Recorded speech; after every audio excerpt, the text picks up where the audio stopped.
Hernandez, and today I would like to tell you about a book titled Brand Against the Machine: How to Build Your Brand, Cut Through the Marketing Noise, and Stand Out from the Competition by John Morgan. Well, sorry I haven't put up a video in a while. I guess I need a microphone or headset.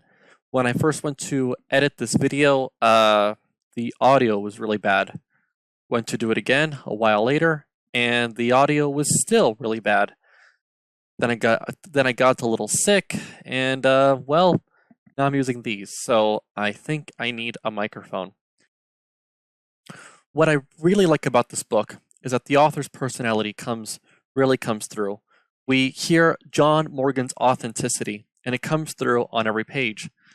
Now, this book, Brand Against the Machine, is really branding about branding, helping you improve your brand. I think that this is more geared towards the entrepreneur more than maybe a large corporation or something like this. It's really about you are your brand, right? I mean, he does give an example with Jiffy Lube about how the people working there, how they represent their brand. But I see the book as more about how the individual represents his brand of maybe his own company. So, as with many books, the beginning is sort of a few definitions, right? Sort of what is the brand? Then later on, we get more advice about how to improve your brand. So, what I didn't care about in the book is that this book is 60 chapters. To me, that is way too many chapters. Well, at least for this book's length.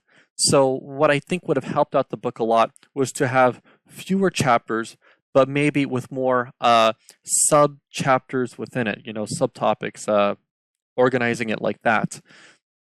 So what it kind of feels like is that maybe this book was written, in 60 days. The author thought of different chapters, and then later maybe he fixed it for whatever else to fix it, edit it later on, and that type of thing. Such as one big example inside of it is that this book had 2 chapters on social media, and they're kind of far apart. Well, maybe these 2 chapters could have been closer together, Well, whenever I show you the pages in this book that really stand out to me, the pages I'm going to focus most on are going to be on his own personal story about how he got to be who he is. I focus a little bit on those. Now, in the future, I should start researching these people a bit more before I make a video about a book. But for now, I haven't done that yet. So inside the book, I read to find out his story, and he does have a chapter about that. But in general, what are your credentials? What are his credentials? And so, he worked in real estate, and then we see how he worked in real estate, and then also how another person worked in real estate just a tiny bit. And I'm going to show you that, and I hope you enjoy. Thanks. Here's the cover to the book, Brand Against the Machine by John Morgan. The first chapter, it's the machine. I highlighted this, top authority in your industry. So what this says a little bit to me is that not necessarily that you are the smartest, the most skilled, the most something like this. To me, top authority means if somebody is going to look on a search engine for a name on somebody in an industry, will that be you? So, like I said, it's already going off this idea. The reality is you already have a personal brand. Okay, here, chapter 2, why branding? So you are the one creating the value. It says that they have a personal relationship with their audience. So on the top with the CPA service, if you get a CPA service, you might say who helped you out. And then you go to that place because of who helped you out. But you don't think in a vague way that the place itself is just good, right? I mean, maybe that's why you walk in the door, but why do you go again? Because Carl is awesome. Here on the next one, the world doesn't need another corporate brand. So as I said before, this book is a bit more about the individual, about you. You are your brand, not so much about, well, the big corporate entity. Do not let your audience define you. So maybe you're very good at what you do, and you think that that will speak for itself, and then the audience can go from there to define you. Don't do that. Okay, here on chapter 4, visibility versus ability. So is it possible that you are better than your competitors at, well, what you actually do, but then your competitor is maybe still more successful? Why can this be? Well, they stand out. People see your competitor more than they see you. That's the brand, right? So here, don't think about this field of dreams. If you build it, they will come. So you don't need to be everywhere. You need to be where people who want to find you will try to find you, right? 5, attention doesn't equal trust. So here we're continuing a little bit with this idea of this one, visibility versus ability. Well, maybe you are very easy to find, but you're being way too general in scope about what you do. So focus on targeting, well, your targeted audience. If you don't, you may alienate some of the people who should be your targeted audience. So here on this page, we see this example that what if, for instance, you have a project management tool. And with your project management tool, maybe there are some companies that need this, but instead of only targeting those companies that need this project management tool, instead you sort of target maybe more companies than just that, and you could alienate, your most targeted audience. Okay, chapter 7, the master plan. What I really like about this is, maybe we've all experienced this, and there are probably some people that I've received a lot of their content, and maybe I have not given back. Well, think about that. I've grown to trust these people. And so John Morgan was once at this conference about marketing. So what does he do? He spends 55 minutes giving content. I imagine what that means is that he was giving much of the advice he was giving in this book, but he gave it on stage and he gave it for free. Then at the end, he spent 5 minutes directly selling what his product is, what it was. But somebody else spent 15 minutes on content, then 45 minutes trying to sell something. Well, let's imagine that for a minute. If maybe you spent 55 minutes giving out free content, then maybe people want more. They're very interested. So imagine if as I go through this book, maybe I can get you to want this book, and I have to get you interested in me, but also in John Morgan's book. But maybe I can accomplish that, and then maybe you'll see this, and and maybe I'm giving you some free content through this.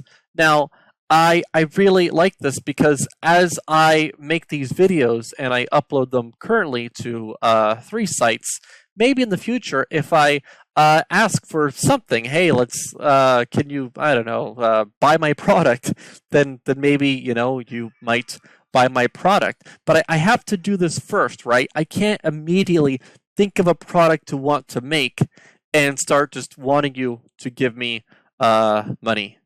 Yeah. Now let's look here at chapter 12, the creation story. What I really like about this chapter is that we get to know John Morgan a bit more. Now, once again, maybe I could have done a bit of research to figure out who he is before making this review, but here it is. So when he was 16 years old, he read lots of books about branding and marketing. That was not his interest to do as a career yet. He focused on playing in a rock band, and later on he became a real estate agent. But there was already a foundation there, right? So I became a real estate agent at age 22. But when he was younger, he had read these books on branding and marketing. So at some point in his life, he sort of came back to that. Now, we don't know how many books on branding and marketing it was. Maybe it was 3, maybe it was 20, maybe it was more. So what's your creation story about whatever your brand is? What's helped make you what you are? This next chapter, chapter 14, Bring the Noise. In this chapter, he tells us the importance of scheduling branding. So if you are an entrepreneur and you have your own work schedule, I'm not an entrepreneur. I have no idea what those hours might be like, but you have to make a schedule for it, right? For branding, right? So I don't know how you might block your schedule if you work 35, 40, 100 hours a week, but some of that time needs to be in blocking out time for marketing, and you should use a calendar for it. Now, in making these videos, I began to have a groove for it, but I've lost it a little bit, right? So now I need to get back in the habit of taking the screenshots and a few things. But branding, I'm not there yet. But if you are, you have your thing, you are an entrepreneur, make time specifically for branding. Very important.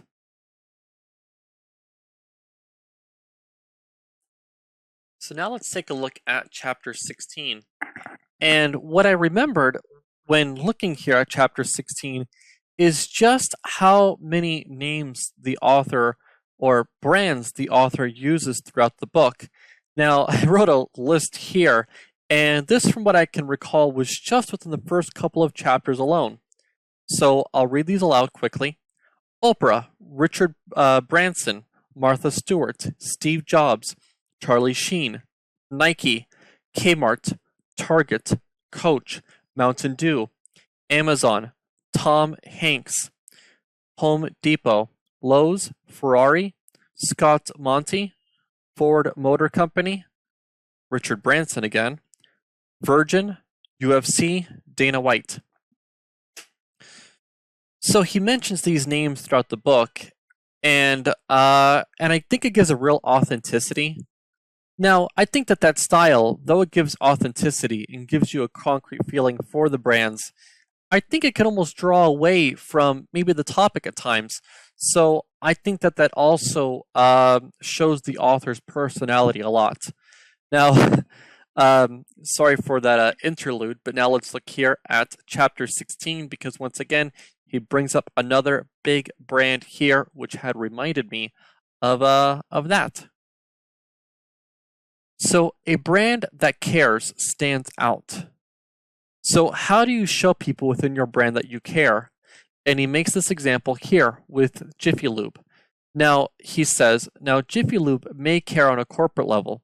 So of course, that means that maybe on the corporate level, they want their standards, their quality, quality assurance, all these things to be superb. But at the individual location level, is that always the case? So John Morgan went to get his truck's oil changed at a Jiffy Lube. And he goes to get it changed, and they tell him that there's an issue he needs to fix on his car.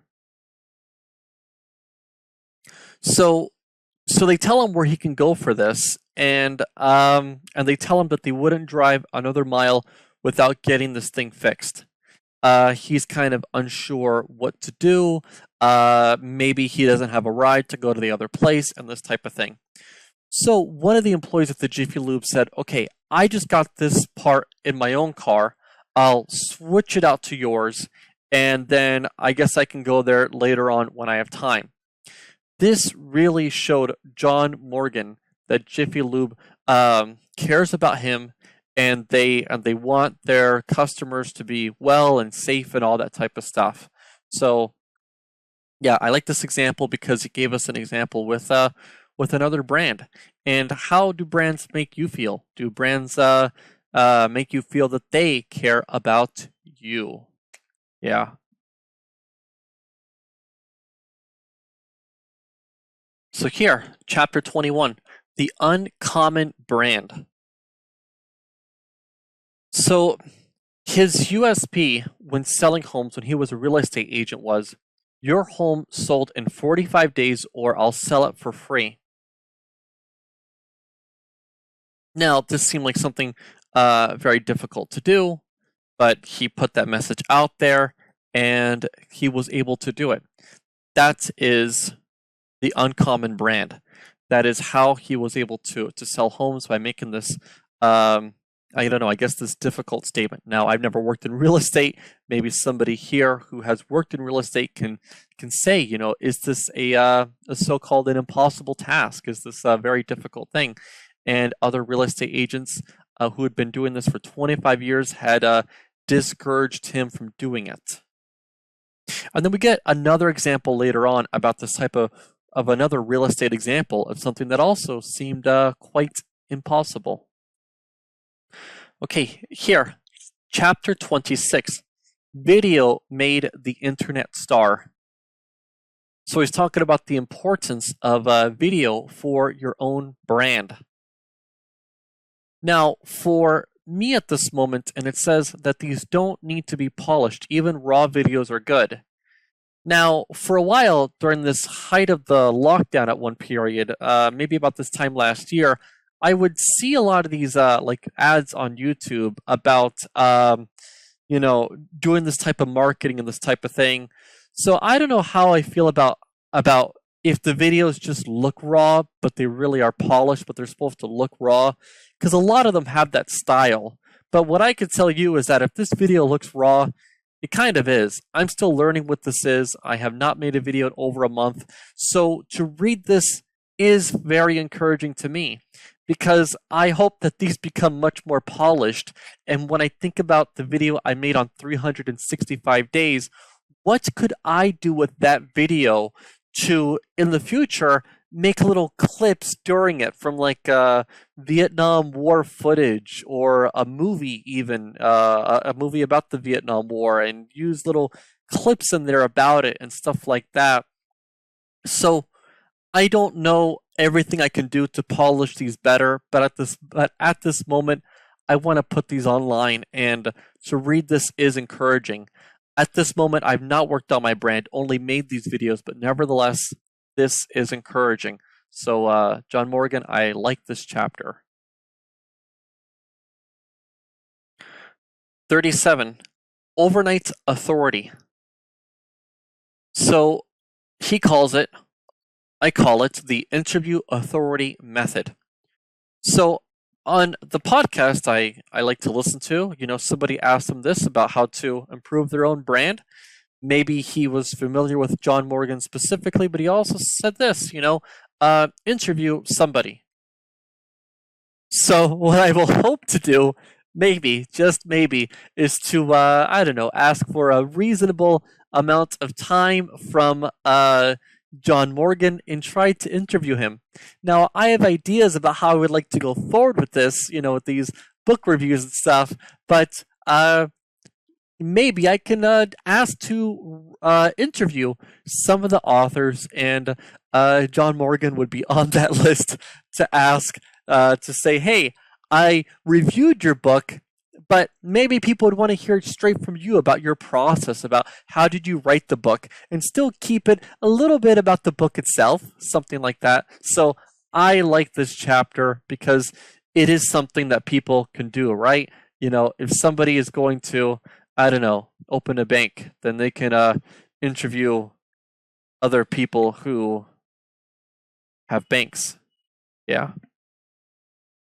Okay, this is the last chapter I'm going to look at, chapter 56. Warning, you've been lied to. So, John Morgan's friend, Jim Striegel from Texas, sold in his first year 200 homes. People thought that this was impossible. Many people never sold 200 homes in their life. What I really like about this chapter is that, I have certain goals in my life, and I wonder if one deterrent from me doing those goals is other people's advice, other people's perspective at a certain time in my life where maybe I could have been doing the thing. So maybe Jim, I don't know how it works with real estate agents, but maybe he got his real estate license and then he just started doing it. So instead of like getting out there and learning more about real estating, he just did it. And I don't know where you are on your thing that you got to do, but if you're at a stage where you're doing the thing that you got to do and you got those skills going and all that, don't listen to people tell you about their opinion of it. If it says most agents never sold 200 homes in their entire career, and Jim was just like just selling it, you know? I mean, he was just out there doing it. Maybe Jim wasn't stressed while doing it, but and he just like woke up and he just thought, you know, what's today? Wednesday, house sold, done, and he just did it, you know, and that's pretty incredible, you know, that's pretty incredible. But I imagine, you know, I imagine with this warning, you've been lied to. People are trying to tell Jim how it's got to get done. They're trying to give him their perspective, and it's a good thing that Jim just did what he needed to do, because I am not so great at that myself. You know, I think like many of us, we take the conventional path, and even if we take steps away from it, everybody's doing the conventional thing, you know? So I like this chapter. I like this chapter. And this is what he did. Unconventional and great.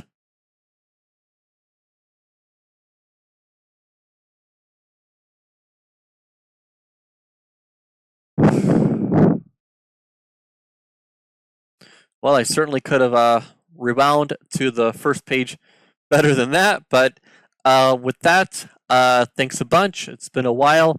Hopefully I upload this soon, and yeah, thank you very much. I hope you enjoyed it. Maybe you'll like this book, maybe you'll pick it up, and take it easy.